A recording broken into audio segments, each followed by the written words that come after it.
안녕하세요. 토스트 디파트먼트 아트 디렉터 현세별입니다. 첫 번째 인터뷰 때에는 막 가을로 접어들고 있었던 것 같은데 한 달 사이 가을이 삭제되고 겨울이 되었네요.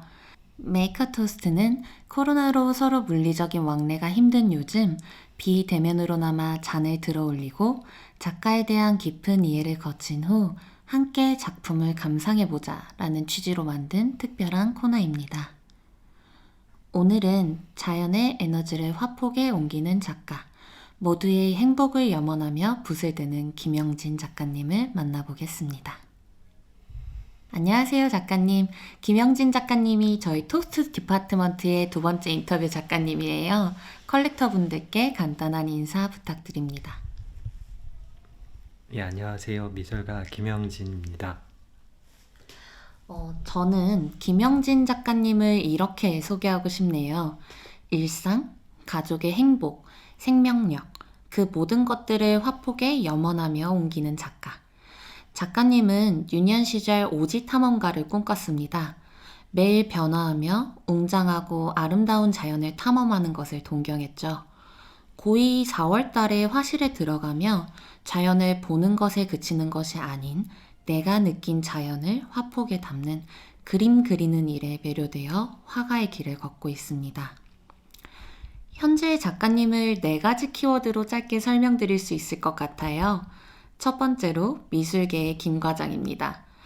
제가 알기로는 2년 전 인터뷰에서 스스로를 김대리라고 칭하셨으니 이제는 승진하실 때가 된 것 같아서 임의로 직책을 올려보았습니다.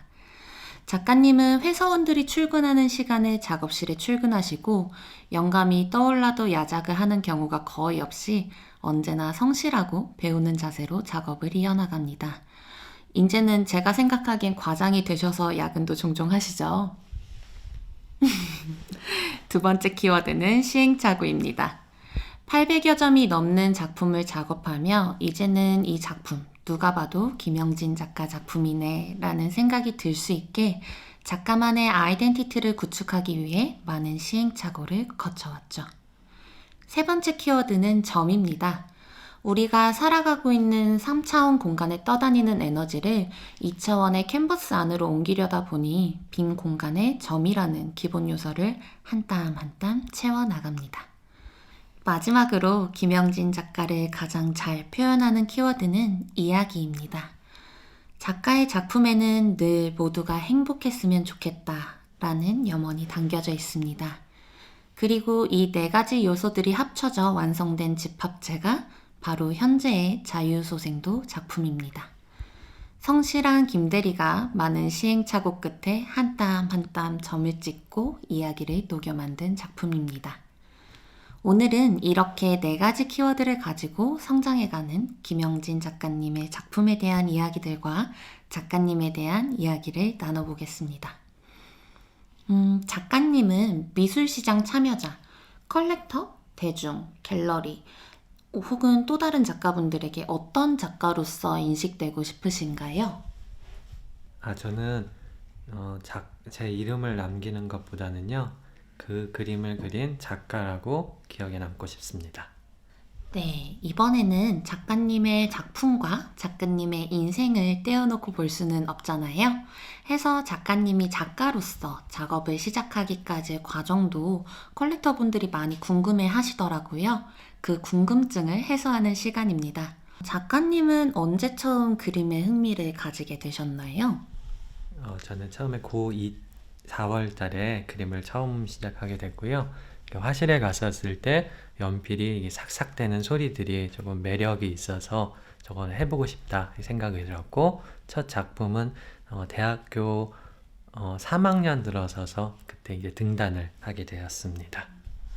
미대를 졸업한 많은 학부생들이 모두 전업작가의 길로 들어서진 않는데 작가님은 학부 때, 대학원 졸업 이후 때부터 쭉 작가로서 어떻게 보면 업을 정하고 이어나가고 계신 것 같아요.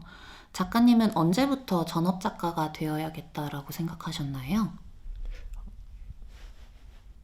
대학원을 이렇게 졸업하고 나서 쭉 작업을 했던 계기는 일단은 은사님들이 많이 도와주셔서 운이 좋아서 그랬던 것 같고요. 전업 작가가 되겠다고 생각을 한 계기는 뭐 경제적으로도 뭐 크게 어렵지 않았던 것 같고, 뭐 제가 돈이 많아서가 아니라 그림을 그려서 한 몸은 이끌 수 있지 않을까 싶어서 이 전업 작가를 택하게 됐습니다. 그리고 가장 뭐 앞에 말했던 두 가지보다 제일 좋은 거는 위에 이제 상사가 없다 보니까 스트레스를 안 받습니다. 그게 가장 큰 전업 작가의 메리트인 것 같습니다. 그럼 이제는 작가님의 작품을 초창기, 중반기, 그리고 현재 이렇게 시기별로 나누어서 소개해보는 시간을 가져봤으면 해요. 작가로서 작업을 진행하면서 물감, 물성, 작업에 대한 연구를 끊임없이 이어나가잖아요. 해서 시기별로 달라지는 작품의 내용이나 스타일을 보여드리고 싶습니다. 작가님의 첫 개인전이 갤러리 더케이 서울에서 행복의 조건이라는 전시 제목으로 2010년 3월 진행했던 전시네요. 2009년부터 2014년도 초창기라고 할 수 있는 작품들 아카이빙을 살펴보면 현재 진행하고 계신 작업의 큰 틀은 이어지게 육안으로 볼 수 없는 어떤 3차원에 부유하는 에너지들을 2차원적 세상 위로 올리고 행복과 일상이 관련된 이야기들을 풀어내고 계시네요. 다만 이렇게 시간이 지나면서 표현하는 스타일이 약간 달라진 것 같아요. 예를 들면 현재는 현재를 살고 있는 작가님과 작가님 가족에 대한 따뜻한 현재 진행형 이야기가 나타난다면 초창기 때에는 과거에 남아있는 아련한 일상들에 대한 이야기들이 묻어있는 것 같네요. 초창기, 작가로서 발을 내딛고 작품을 이어나가는 시기, 어떻게 보면 막 입사한 신입사원이죠.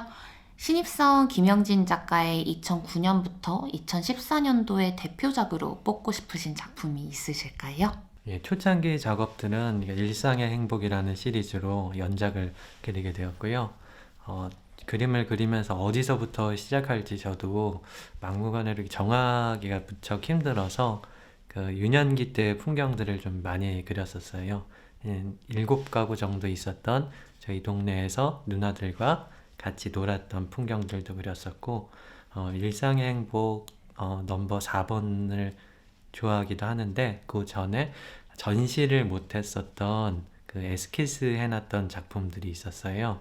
네, 나중에 조금 한 60대 넘으면은 그때 한번 선보일까 합니다. 그럼 그 작업은 어떤 걸로부터 영감을 받아서 어떤 상황이나 계기로 작업한 작품인지 알려주실 수 있을까요? 예, 일상의 행복 시리즈는요, 2008년도, 2007년도 이제 막 군대 전역하고 나서 이게 테스트를 했었던 작품인데요. 저도 이제 하얀색 캔버스를 마주하게 되게 되면은 굉장히 두려운 마음들이 많이 생겨서 초반에는 마블링 작업을 좀 많이 해놓습니다. 이제 캔버스를 쭉 깔아놓고 무엇이 나올지는 사실 저도 모르지만 물감을 계속 한두 시간 계속 뿌리면서 물감 자체들이 좀 섞이게 해놓고 하루 정도 좀 건조를 시키고 있어요. 그리고 그 위에 마블링 된 것들을 한번 이렇게 상상을 좀 해보는 거죠. 그러면서 제 이야기를 좀 투영시켰었던 건데, 이게 결과적으로는 물감이 갖고 있는 우연성하고요, 제가 이제 그려서 나가야 되는 구성 요소들을 같이 이제 곁들여서 했던 작업들이에요.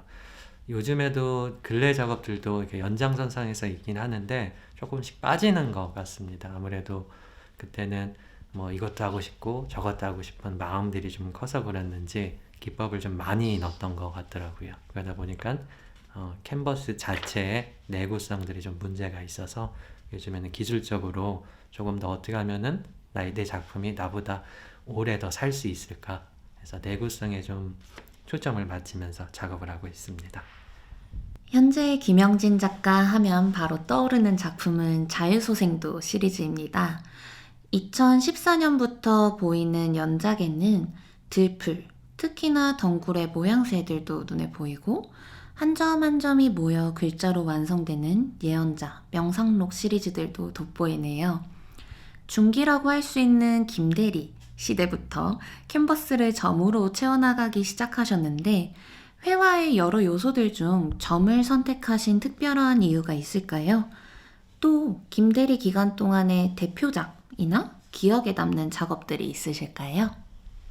예, 점을 택한 이유 같은 경우는요, 부유하는 에너지들, 그러니까 공기층에 있는 에너지들을 평면이라는 회화에 어떻게 이렇게 꾸겨 넣을까 고민을 하다가 눈에 보이진 않지만 분명히 에너지는 존재하고 그거를 점선면 중 가장 작은 요소인 점으로 화면을 채우게 되었습니다. 그리고 가장 대표작이라고 하고 싶은 거는 사실 이게 작품들을 한 800여 점 해도 기억이 안 날 줄 알았는데 기억이 다 나더라고요. 근데 그 중에 이제 예언자나 명상록처럼 제가 책에서 봤던 여러 문구들을 그림으로 그려놓고 그 위에 다시 제가 원하는 어떤 꽃의 형상이나 아니면은 육성별 같은 기하학적인 문양들을 점으로 텍스트를 이렇게 지워나가는 작업이었었는데 그 작업을 하면서 일부러 글씨를 어떨 때는 뒤집어 놓거나 이렇게 숨겨 놓는 경우들이 있었어요. 그걸 하게 된 거는 그림을 감상하실 적에 이렇게 골똘히 보는 분들이 간혹 계시더라고요. 그러면서 그 오타를 찾았을 때 작가들하고 이렇게 좀 대화를 할 수 있지 않을까 해서 넣어놨었는데 아직 찾으신 분이 없어요. 그래서 나중에 혹시 예언자나 명상록 작품을 계속 보시다 보면은 그 점들 밑에 있는 텍스트 중에 오타를 한번 찾아보시는 것도 제가 대부분 작품당 하나씩 숨겨놨었거든요. 찾아보시는 것도 재미있지 않을까 생각이 됩니다. 네, 그러면 2019년부터 현재까지 작가님의 작품들이 꾸준히 빛을 받고 있는 것 같아요. 특히 제 주변인들조차 작가님 작품을 보면 펜트하우스, 항아리라고 말할 만큼 꾸준히 연구하고 작업해 오신 작업들이 세상에 소리치고 있는 기간인 것 같습니다. 유난히 눈에 띄는 작업이 도원의 꽃 시리즈와 항아리를 행복의 기운으로 가득 채운 자유소생도 시리즈인 것 같은데요. 이 시리즈 중에서도 기억에 남는 작업이 있으실까요? 예, 자유소생도라는 작품은 자풀들을 모티브로 그렸던 작품이에요. 자유소생도 말 그대로 제 마음대로 그린 소생, 그러니까 자풀들을 통틀어서 하는 말이었었는데요. 그중 처음에는 이게 항아리 같은 거를 이렇게 뺐었어요. 이게 등산을 하면서 스케치했던 작품들을 그대로 옮긴 거여서 그 풍광 아래에 있는 풀들을 그리다가 결혼을 하고 나서부터 이제 항아리라는 어떻게 보면 가정적인 이미지를 조금 넣고 싶어서 그때 항아리를 처음에 도입하게 됐습니다. 기억에 남는 작품은 아무래도 드라마에서도 많이 나왔었고 제 와이프한테 프로포즈를 안 해서 맨날 혼났었거든요. 그래서 자유수행도 100번을 그려주겠다, 100호에다가 크게 그려주겠다 해서 그런지 몰라도 그 작품이 제일 기억에 남습니다. 이번 기획전에 나오는 작품들 이야기도 살짝 이어나가 볼까요? 이번 기획전에서는 작가님의 현재 대표작이라 할 수 있는 자유소생도 작품 10점과 도원의 꽃 작품 2점이 나오는데요. 기획전 출품된 자유소생도 소품 작업들 같은 경우에는 인물보다는 동물 친구들이 주인공이 된 것 같아요. 인물보다 동물이나 항아리 안에 자리 잡은 덩굴 식물들 위주로 작업하신 이유가 있으실까요? 예, 이번에 출품하는 자유수생도 시리즈와 도원의 꽃 시리즈에서는요, 인물보다는 동물이나 아니면 곤충들을 많이 넣었습니다. 넣게 된 계기는 굳이 사람이 아니어도 꽃이나 저 나비가 나일 수도 있겠다라는 감상자들한테 투영을 시켜주고 싶어서 그렇게 작업을 진행하게 되었습니다. 네, 오늘 작가님의 작품에 대한 여러 가지 이야기를 들을 수 있어서 갤러리스트로서, 작가님의 컬렉터로서도 너무 행복한 시간이었습니다. 마지막으로 작가님이 작품을 통해서 전달하고 싶은 작가님의 철학이나 작가로서의 가치관이 있다면 알려주세요. 예, 근래에 들어서서 작품 감상뿐만 아니라 이 작품을 소장하려는 움직임이 커지고 있는 것 같아요. 예, 그만큼 부담감도 커지고 있습니다. 그럼에도 불구하고 제 작품을 통해 잠시나마 여유를 느꼈으면 좋겠고요.